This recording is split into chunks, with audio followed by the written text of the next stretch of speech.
all of this playing out as this nation marks 9/11, it is hard to believe it's been 19 years now.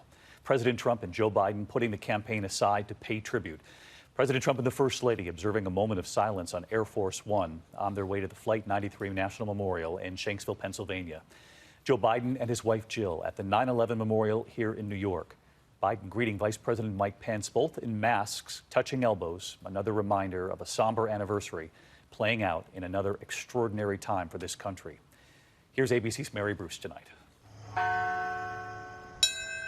As the nation marks 19 years since 9/11 and the nearly 3,000 lives lost, it does so during another national emergency, a pandemic. Nearly 200,000 Americans now dead. And in the middle of a consequential presidential election, millions of Americans out of work. Today, President Trump and his opponent Joe Biden aware of the gravity of this day. We mourn deeply for the nearly 3,000 precious and beautiful souls who were taken. I'm not going to talk about anything other than 9/11. We took all our advertising down. It's a solemn day, and that's how we're going to keep it, okay?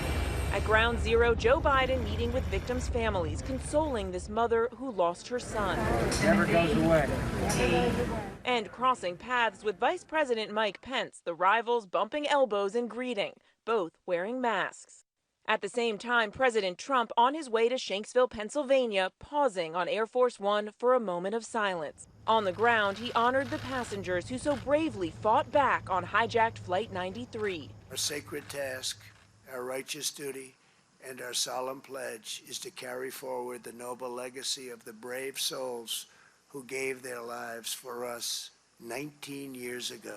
As Trump headed back to Washington, Biden was arriving in Shanksville, laying a wreath at the memorial and meeting with family members of those killed. And stopping by the local volunteer fire department. Hey, nobody's smiling. Politics muted today, but here in Pennsylvania, still in the background. The signs visible as we drove through this key battleground state. One Shanksville resident with this unmissable welcome for the president. And by late afternoon, Trump himself was back on Twitter attacking Democrats. And Mary Bruce with us live here tonight. She joins us from Shanksville, Pennsylvania. And Mary, I want to go back to those images from Ground Zero here in New York today. We saw Joe Biden there with Vice President Mike Pence greeting each other, the elbow bump. Of course, both wearing masks. And it really reflected not only the weight of this anniversary, but also the weight of this moment in the country. Both of their wives right there, too. It would appear, though, tonight, President Trump has turned back to the campaign. David, a somber day, but the president already back on Twitter. And this weekend, he will be back on the road visiting Nevada. The candidates are really ramping up their campaigning. Between the two of them next week, they will be hitting 6 battleground states. They will both be back here in Pennsylvania, both also in Minnesota. And Biden hitting the key state of Florida. David, now with just 53 days to go. All right, Mary Bruce with us tonight on this 9/11. Mary, thank you.